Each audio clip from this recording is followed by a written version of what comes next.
ईशा,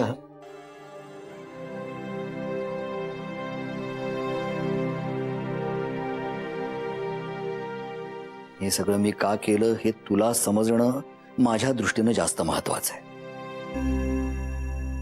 आणि आता मी तुला जे काही सांगणार आहे ना ते ओमला सुद्धा नाही माहित. मी कॉलेजमध्ये होतो ना तेव्हा मला एक मुलगी आवडायची. छान होते, बघत राहायचो तिच्याकडे, पण बोलण्याचं धाडस मात्र कधी नाही झालं. माझ्या मित्रांनी बळे मला तिच्या समोर नेऊन उभं केलं पण तोंडातून शब्दच नाही फुटला. व काही दिवसांनी तिनं कॉलेजला येणं बंद केलं आणि असं कळलं की तिचं लग्न झालं. आतून ना तुटल्यासारखं वाटलं मला खूप. असं वाटायला लागलं की आता आपल्याला वेळ लागतंय की काय. मग तिथनं पुढं जो काय अपयशाचा पाढा लागला तो लागलाच. प्रत्येक क्षेत्रात अपयश. आणि मग तू ओम्याच्या आयुष्यात आलीस. मग मी माझं अपयश ओम्याच्या यशामध्ये झाकू पाहायला लागलो. म्हटलं की आपल्या आयुष्यामध्ये जे घडले ना ते माझ्या ओम्याच्या आयुष्यात नाही घडू द्यायचं. ओमला ओमची ईशा मिळवून द्यायचीच. मग त्यासाठी आपल्याला कुठल्याही थराला जावं लागलं तरी हरकत नाही, पण ओमला ईशा मिळवून द्यायची. आता घरामध्ये जी माणसं आहेत ना ती खूप भाबडी आहेत, खूप निर्मळ आहेत. आम्हा सर्वांना फक्त ओमला आनंदी पाहायचं होतं. आणि तू तू जेव्हा पहिल्यांदा घरी आलीस ना तेव्हा ओम घरी नव्हता. आठवत असेल तुला. सगळं अचानकच घडत गेलं. कोणी काहीच ठरवलेलं नव्हतं आणि सगळी नाती निर्माण होत गेली अगं. आणि जेव्हा ओम परत घरी आला तेव्हा खूप चिडला आमच्यावर. म्हणाले की तुम्हाला कोणी सांगितलं होतं खोटी नाती सांगायला. पण खरंच त्याचे शब्द आहेत ते. तुला पटत नसतील पण हे बघ, तुला जो काही त्रास होतो ना तुझी जी काही फरफट झाली त्याला मी जबाबदार आहे. ओम नव्हे. त्यानं कित्येकदा तुला खरं सांगायचा प्रयत्न केला ग. आणि या सगळ्या मी केलेल्या गुन्ह्याची शिक्षा तुला जर द्यायची असेल तर ती फक्त मला दे. पोलीस कंप्लेंट कर. मी जेलमध्ये जायला तयार आहे.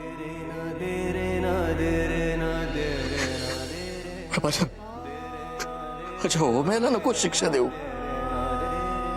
वाटलंच मी तुमच्या आयुष्यातून दूर निघून जाईन. आम्ही सगळेच. पण तू नको सोडूस त्याला. त्याचा खूप जीव आहे का तुझ्यावर. त्याला सोडून जाऊ नकोस प्लीज.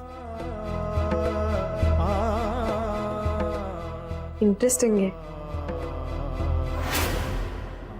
खूपच इंटरेस्टिंग गोष्ट आहे.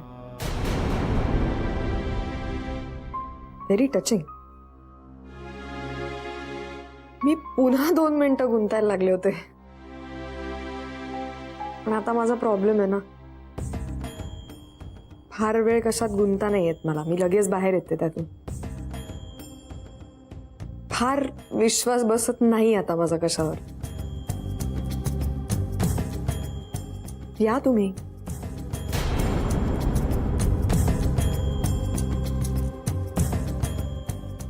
या.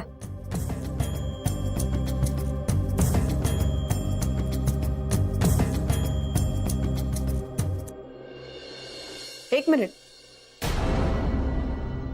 एक गोष्ट मात्र मला आता अगदीच पटली. तुम्ही करेक्ट फिल्म लाईन मधल्या. कसला जमवलं तुम्ही सगळे. आई बाबा सगळी भाडोत्री माणसं गोळा केलीत. करेक्ट. क्या बात आहे. ऍक्च्युली तुम्ही मला तुमचा नंबर देऊन ठेवा. नाही मला नाही लागणार, कारण हे असं जे फसवून केलेलं असतं ना सगळं, मला भयंकर चीड आहे त्या गोष्टींची. पण काय होतं, आमच्या कोर्टामध्ये बऱ्याच वकिलांना कधी कधी खोटे साक्षीदार उभे करायचे असतात. त्यांना खूप मदत होईल तुमची. मी नक्की त्यांना तुमचा नंबर देईन ना. काय म्हणतात तुमच्या फील्डमध्ये याला, तुम्ही केलं त्याला, म्हणजे मॅनेजर की कोऑर्डिनेटर, मला नक्की माहिती नाहीये ना, म्हणून. आजची सुद्धा मॅनेज केली तुम्ही? तुम्ही आईच मॅनेज केली, तिथे बाकी सगळ्याचं काय म्हणा.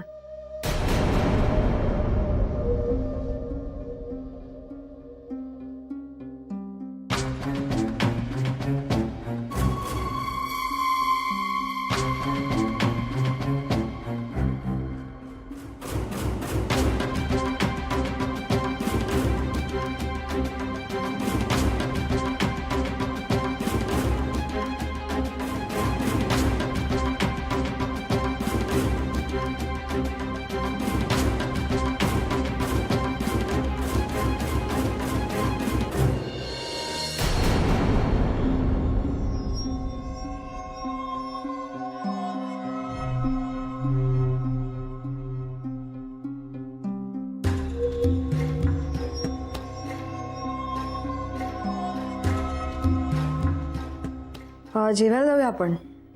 खाऊया काहीतरी मस्तपैकी, वेळ खाऊ. आईस्क्रीम पण खाऊ थंड. आता मी चॉकलेट खाते.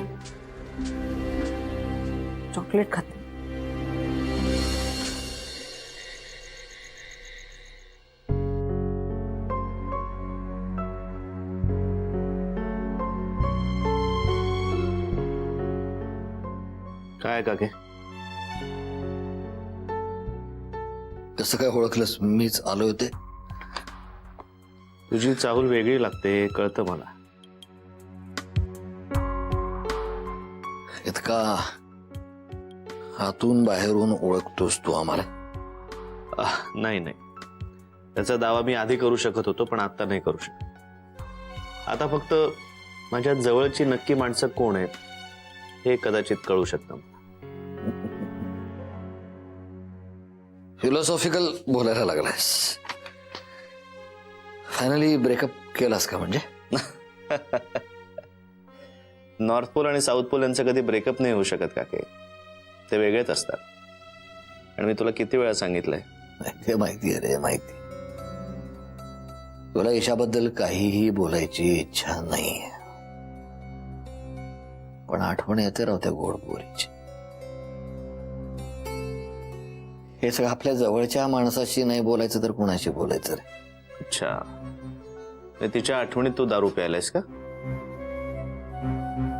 पण एक कमकुवत मनाचं लक्षण आहे काके.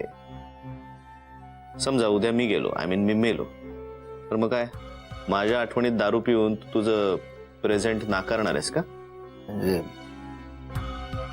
आमच्यापैकी कोणी मेलं तर त्याचाही काहीच फरक पडणार नाही आहे तुला उम्या? पडेल ना, नक्कीच फरक पडेल.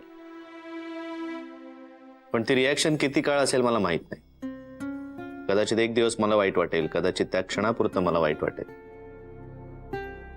Life has to flow. जगणं थांबवता येत नाही काके. आता माझे आई बाबा मला सोडून गेले तरी मी निर्लज्जासारखं जगायचं थांबवलंय का? नाही ना. मी एका पॉइंट नंतर त्यांना जसा फरक पडत नाही तसा मलाही फरक पडत नाही. नदी व्हायचं थांबते का? इतका कोरडा झालास?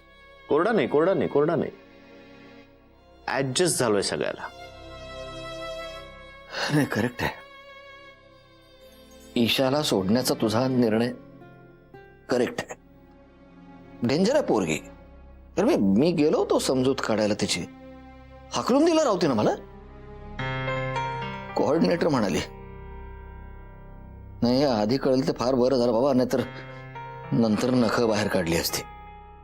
नाहीतर मग पुन्हा ते सगळं पोलीस कंप्लेंट, फॅमिली कोर्ट आणि ते डिवोर्स, ते सगळं. नाही, तुझं करेक्ट आहे. नाही तर तुझं पण तुझ्या आई बाबांसारखं झालं असतं. कोरडच राहायचं. माझं चुकलं मायला. तरी त्या पोरीची आठवण येतेच राव. तुमच्या दोघांचा गोड हसारा चेहरा डोळ्यासमोरून जातच नाही रे.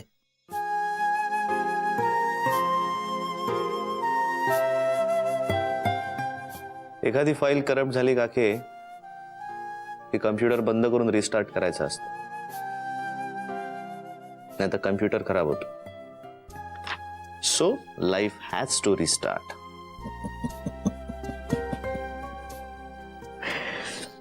पुन्हा फिलॉसॉफिकल.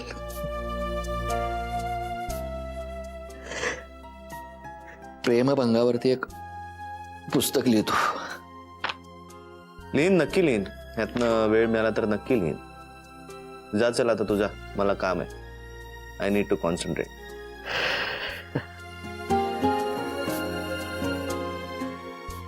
काळजी आहे यार. Don't worry.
काय करायचंय आपण?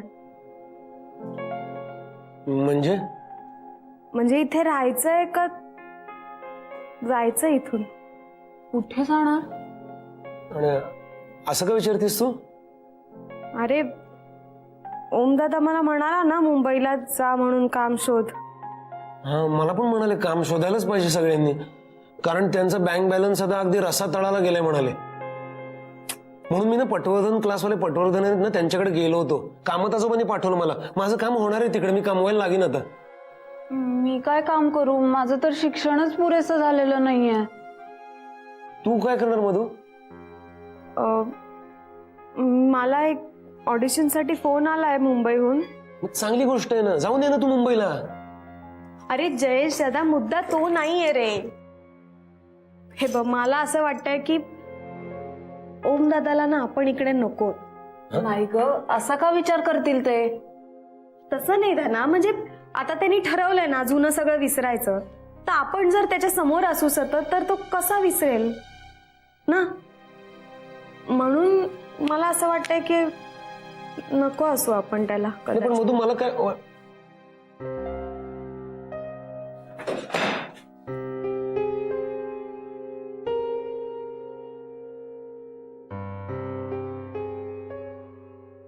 रणजित दादा नका ना पीत जो एवढी. का नको पिऊ? हा? का नको पिऊ? शुद्धीवर येऊन काय करणार आहे रे? लायकीच नाही ना आपली. हे बघ मधू, मला काय वाटतं माहिती ना, तू असा विचार करू नको, कारण आता ओम भाऊ आहे ना, ते जरा अशा अवघड मनस्थितीत आहे. आता आपल्या अवघड काळामध्ये त्याने आपल्याला आसरा दिला की नाही, मग आता ते अशा परिस्थितीत असताना आपण त्यांना सोडून जायचं का? सांग बरं मला. हा, हे बघ बरोबर आहे जयेश दादा, पण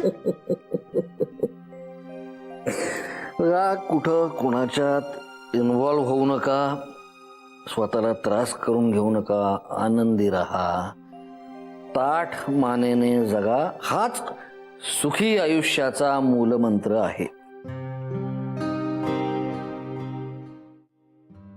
रणजित काका, मला एका ऑडिशनसाठी बोलवलंय मुंबईत. मला कळत नाहीये काय करू. अरे वा, मस्त आहे. ओम्या म्हणतो ना, लाईफ हॅज टू फ्लो. जगणं कधीही थांबत नाही. नदीचा प्रवाह कधी थांबतो का? नाही थांबत. प्रवाहाबरोबर जायचं. थांबायचं ना, तू जा जा जा. जाणं महत्वाचं आहे तुझं.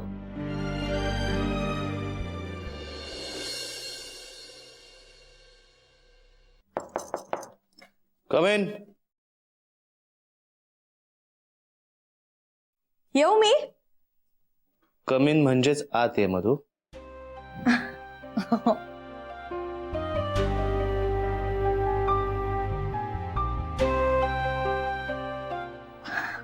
बिझी आहेस का? समोर एवढी पुस्तकं आहेत आणि मी मन लावून काम करतोय म्हणजे मी बिझीच आहे ना. सॉरी.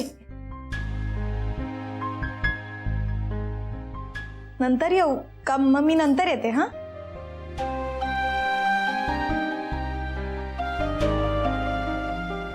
नाही आहे, माझं एक काम बराच वेळ चालणार आहे. नंतर मला वेळ नाहीये. 4 तास तरी झोप झाली पाहिजे. उद्या दिवसभर पुन्हा कोर्टात उभं राहायचंय.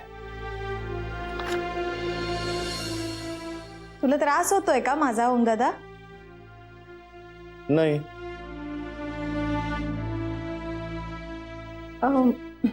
ओमदादा, मला ना एक विचारायचं होतं खरं तर. बोल पटकन. एक ऑडिशन आहे 4 दिवसांनी, त्याच्यासाठी मला बोलवलंय. मुंबईत आहे.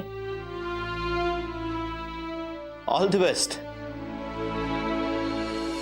वा, माझं बोलणं मनावर घेतलेलं दिसतंयस तू खरंच. गुड. देर आहे दुरुस्त आहे. मी आधीच बोलायला हवं होतं. एवढा वेळ फुकट गेला नसता तुझा.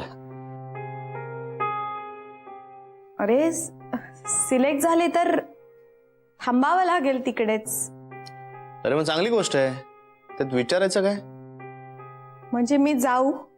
हा, म्हणजे परवानगी मागण्याचं मला काही कारणच दिसत नाहीये. आणि तुम्हाला न सांगता गेली असतीस तरी मला काही वाईट वाटलं नसतं त्याचं. आफ्टर ऑल तुझं करिअर येते आणि तू चांगल्या पद्धतीने परस्यू करतेस, याच्यात आनंदच आहे मला. अरे, मुंबईत राहावं लागेल मला. मग राहायचं. करिअर आहे तुझं ते. ओमदादा, मला नाही घर खूप आवडतं रे. त्याचा काय संबंध? हे आपल्या आवडणाऱ्या सगळ्याच गोष्टी आपल्या बरोबर नसतात सतत.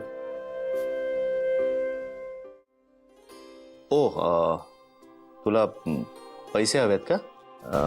माझं पाकिट बघतेस का मागे? नाही, पाकिटात आता एवढे पैसे नसतील माझ्याकडे. मी एक काम करतो, मी उद्या तुला ATM मधनं काढून देतो पैसे. हा, डोंट वरी. तुझं ऑनलाईन तिकीट बुकिंग करून देऊ का मी? कुठे ऑडिशन आहे सांग मला. ओमदादा, मला तू खूप आवडतोस. Thank you. That's so sweet of you. मी उद्या तुला पैसे काढून देतो. हा, प्लीज जाताना जरा दार लावशील?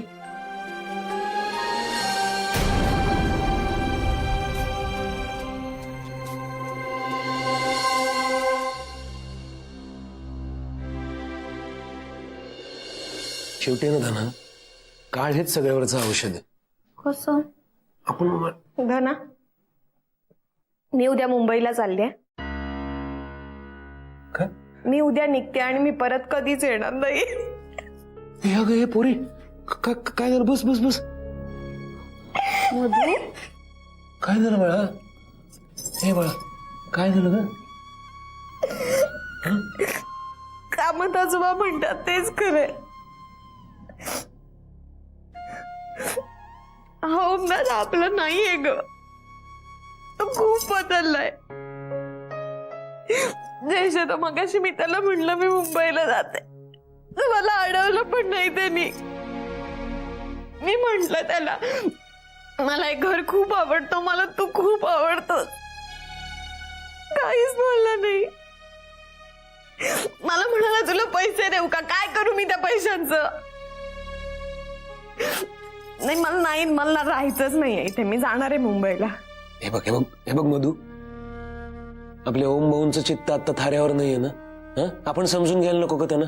हा, हो, त्यांना कळत नाहीये ते काय बोलतायत ते सध्या. हे बघ मधू, तू आता तुझं काम करायला जा आणि मग थोड्या दिवसांनी परत ये. काय?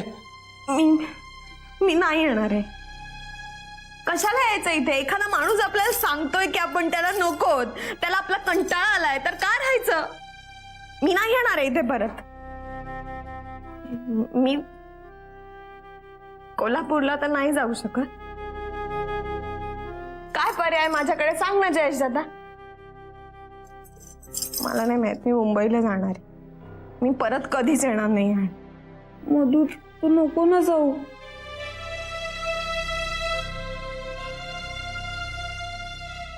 तू खूप गोड आहेस ग.